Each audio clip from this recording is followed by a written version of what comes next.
everyone, welcome into another episode of Who Should You Choose, the video series where I go through the prior videos, questions, and comments, and help you with your HUT lineup decisions. Make sure to subscribe with notifications on so you can get your question answered or in as quick as possible on the next video, and I'll be happy to answer. If you don't get your question read on the video, make sure you come check me out live on Twitch, twitch.tv/nosleeves12. I'm live pretty much every single day at 2 p.m. Eastern Time, and I'll be happy to answer the question live.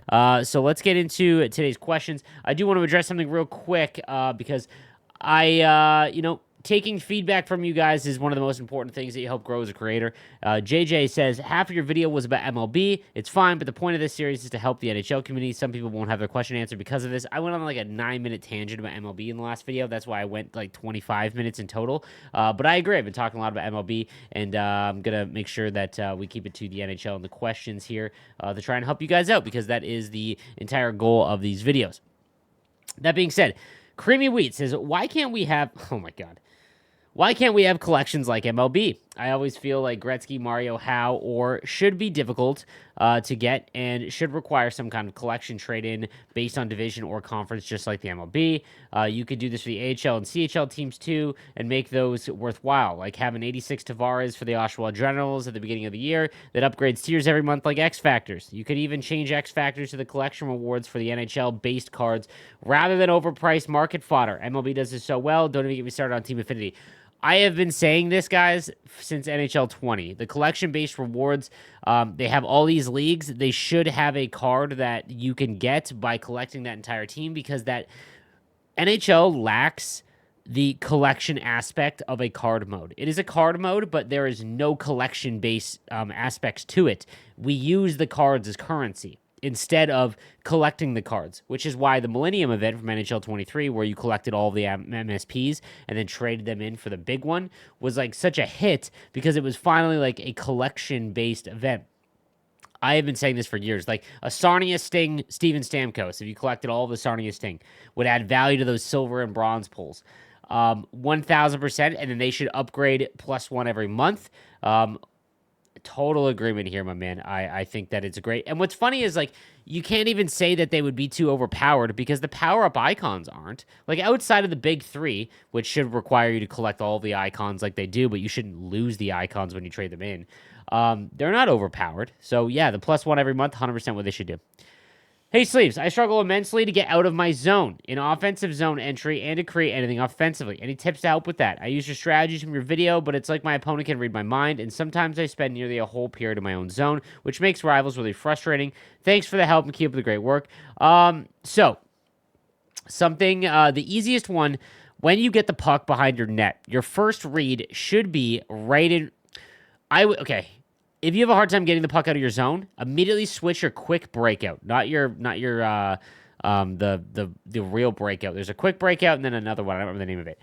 You want to change your quick breakout to close support. That will make it where everyone stays below the blue line, so that it'll give you passing options to get out of the zone. A lot of people will leave it to leave zone early, which is effective to get you out of the zone on the rush and create chances. The issue is that if you can't get out of the zone because you can't handle a forecheck, no one's there to give you support, you're just going to get hemmed in. So that'd be the first thing. So change your quick breakout to close support. Secondly, your first read when you get the puck in either corner should be right in front of your net. Is your centerman open? If he's not open, look up the boards to the left, and if those are both covered, fire it around to the other side. You don't even have to look, because if those two are covered, that far side winger should be open. And you can go get the puck and then reset. A lot of it, I have some YouTube shorts that'll help you on this, but an easy way to do it is, let's say you're breaking out of the zone on the left side, go through the neutral zone to the right side, and then pass it back, curling back. So you go up from left to right. Before you get to the blue line, there'll be a bunch of guys who are dragging over the defenseman, pass it back the other way, and that weak side defenseman should be able to get the puck and drag it into the zone. Yo, Sleeves, I was wondering who is better for my bottom right pair defenseman, between a Coin and Thompson, or is it worth it to make Seabrook all the way? I have Nations of Hockey, Hedman, 96 Doughty, and the two Team of the Year men on my top 4, and my lefty on the bottom pair is Regier. So they would be playing with him. Love the vids, keep up the great work. Again, if coins and money and all that is no issue, Seabrook is a slightly better version than a Coin. The one thing I love about a Coin, same, is that he's got Silver Truculence, so you don't need to invest a lot of AP, and he's super effective. He's been one of the best cards, in my opinion, but Seabrook is a slightly better version of a Coin if money's not an issue.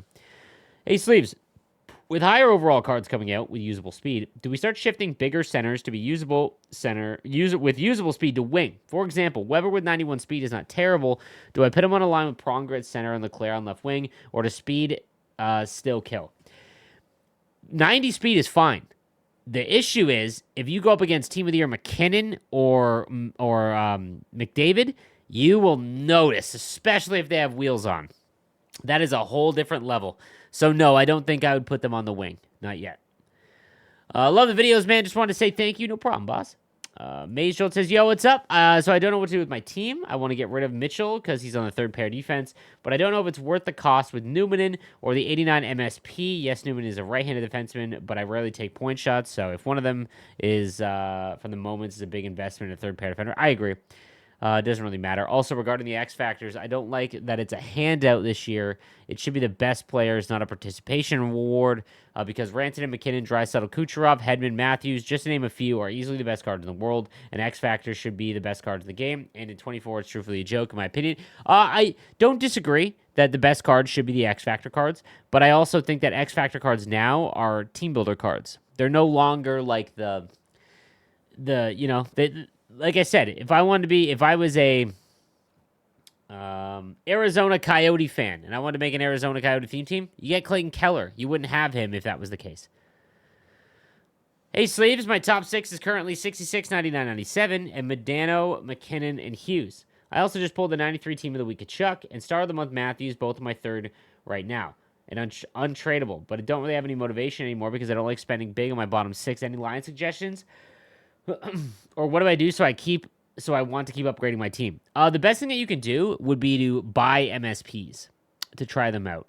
I think a lot of people forget about this, that like you can build up an MSP with the free collectibles that you get, or you could buy the MSP tradable and then sell it for like 50, 60,000 less after a couple weeks of using it. In the situation where you want to be fluid and you don't want to be locked in, that's probably the best way to go. So EA should add that if a player has an X Factor and gets a team of the week, you should be able to upgrade the X Factor card using them. 100% agree as well. I do think that would be the case. I don't know how they would really do the cost though, because you'd have to think that like let's say he gets I'm trying to think. Let's say Kachuk didn't get a team of the year and he got a 93 team of the week.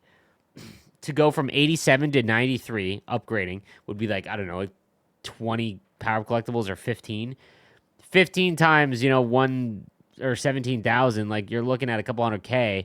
So that I guess that team of the week card would be worth that in that sense. I don't hate that idea. I've said that as well since the beginning, but cost wise it's very difficult to do. Hey Sleeves, I really need help in my right wing and my left D. Thanks for the great content. I have no context of who you have. Guys, if you need help with a specific position, take a look at the coins and how much you can afford, and then go to the auction house, search that position with those amount of coins, and then give me a couple cards in that range, because I have no idea what your team has. Slaves, how's it going? Keep with the grind. Love the content. This isn't a lineup question, but just an NHL 24 question in general. This needs to be changed. The fact that you freeze the puck with your goalie or get a whistle with full pressure, why doesn't it go away? The whole point is to get new guys out there. So, this is like, again, this is the philosophy of the EA team trying to deliver a realistic result in a very arcadey way. Like, if you have momentum, think of it like, dude, everyone thinks that ice tilt is a real thing, and who knows if it is, right? There's no way to prove it is or it isn't. The full pressure meter is like basically just a meter showing you it. I think that when you freeze the puck and you bring a new line out, like your goalie should get full energy. The full pressure meter, if you spend a while and the guy just holds onto the puck, basically what that would promote even more is not shooting even once. Because at least with the changes in the patches recently, they've made it where holding onto the puck and not doing anything with it really takes a long time to fill up the pressure meter. But if you shoot or forecheck and get the puck back, you get a big bump and bonus in it. So that would promote even shooting less, because if the goalie freezes it, it's gone entirely. The full pressure system is going to take so many like times tinkering with to figure out, Whoa, surprised to hear the card art creator name is Micah. Curious approximately how old he is. That's my real name and never met one in real life. I'm surprised there's another one out here in Vancouver. Yeah, I don't know how old he is. He can't be very, I would say maybe late 20s. I don't know. Bonjour Sleeps, talking about multiple X Factor abilities, you often use the example of 1T and Thunderclap not activating at the same time. However, they physically can't, as in the game, a slap shot can be either a one-timer or a slap shot, but not both. I.e., if you take one-timer with Thunderclap on, there is no boost. In practice, I messed around with Shutdown Truculence, or Make It Snappy Heatseeker Seeing Eye, and getting a pass from tape to tape as well as a screen from Total Eclipse. Doesn't seem like there are OP combos like that to make your guys play insanely well. Would love to see a video on abilities, though. So, I agree. So what he's talking about is how I said that some abilities do not stack, like the shooting ones. So if you have Thunderclap and 1T, technically a one-timer is a slap shot, but Thunderclap does not activate on top of Gold 1T to give you a 400 times boost to the slap shot. What I'm saying is that it loses a little bit of its value. If you're going to spend ability points on Thunderclap and 1T, that means that not only are you taking one-timers with this guy, but then you're only firing slap shots, right?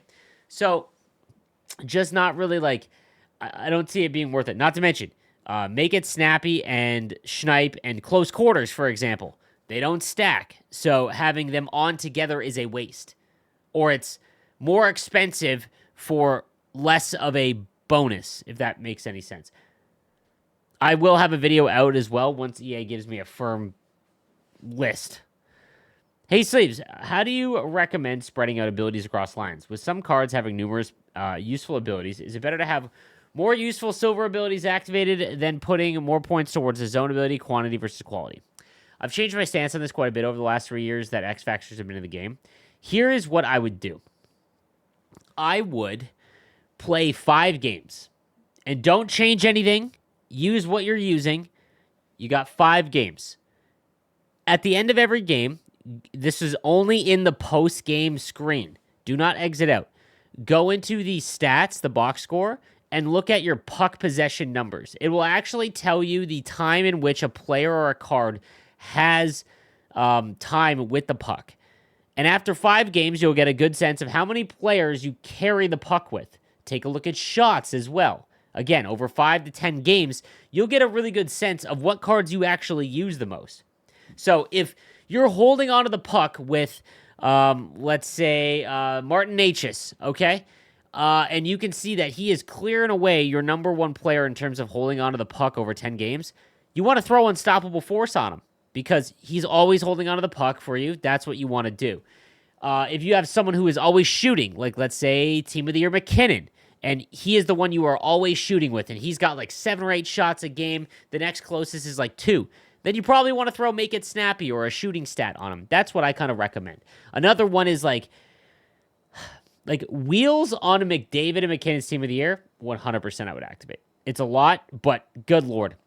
I also think the gold abilities are so much better than the silver ones, except for Elite Edges. Again, this is weird. I was having a conversation about World of Chell, and one of the developers said that Silver Elite Edges is 75% as useful as Gold Elite Edges, which doesn't make any sense because Silver abilities are supposed to be 50% of the Gold ability in terms of effectiveness. Now, this is for World of Chell, and they're separate. But I've noticed that Silver Edges on a lot of cards, like Team of the Year McKinnon and McDavid, without Unstoppable Force, it's actually more useful. So, just something to keep in mind. Also, a defenseman, any defenseman that has Truculence, have that on. Or Shutdown, one or the other. Needed a center really bad. Got enough collectibles to make 1 women's Team of the Year. Made Taylor Heisey because she had 96 face-off. Did I make a huge mistake? No. No. Are there better centermen? Yes. Yeah. Like, you could have gone with Weber or Pronger. But, yeah, no, there's no problem with that. Third center, Barkov or Pronger, or I wait. Pronger. Hey, Slaves, did they change the settings in Hut squad battles, or is it my imagination? I'm not sure on that, brother. The settings in squad battles. I don't know what you're talking about. Huge MLB The Show player here, and I'd love more content from you on that front. I guarantee you end up killing it once people got wind of your approach. I love the response here. Nah, Shell community needs him. Nothing to go over in MLB right now anyways. He'll do more once the new game comes out. He meant once the show releases. Appreciate that. And like I said, again, I'm not going to spend a lot of time in these videos talking about MLB, but when MLB comes out in April, it will be a 50-50 split on my channel. All of my NHL content will still come out regularly throughout the summer to cover you guys, but I will also be doing as many MLB videos. How do I make this game more enjoyable if I have a God Squad? I've built a Detroit Red Wings theme team to change things up, but the game is getting very dull. This is my issue as a content creator who plays the game full time. That's why I went no money spent. Every year I'd spend about $2,000 on my team because I wanted to show you guys using, everyone wanted to see all the best cards being used. And while, I think people really miss me doing that, no money spent is far more enjoyable, and I get to help out way more people doing that. The best way that I would do Viva God Squad is the theme team. But then it's like set little mini goals for yourself. Like play rivals for a week, a couple games, and with a goal of I'm not going to stop playing until I get 10 more skill rating than I had before. Or I've got 12 Hut Champs wins, I'm getting 13. Things like that. It'd be nice if we could do full bronze and silver team challenges. That way we get to use cards more in the game. Issue is that silver and bronze cards are 70 overall in rating, and they play awful. Like, it's terrible. Hey Slaves, I started to get seriously into hockey and have been loving your videos. Went to my first Pens game a couple weeks ago and it really hooked me into hockey. Dude, there's nothing like real life hockey. Just started up a Hut team, and I'm overwhelmed by how much different promos and things there already are. Just wondering where I should start in Hut. Honestly, bro, go back and watch episode 1 of my No Money Spent series and watch it all the way through. You'll see all the old events and stuff, but in each of those videos, I try to entertain you, but I also explain and show you things about every event on how it goes. I also have a getting started in Hut that still applies today. So everyone, that's going to do it for this episode of Who Should You Choose? Thank you for watching, and I'll have a rankings video out about the All-Star cards as well in the next little while, so be on the lookout for that. I'll see you guys next time. Have a good one.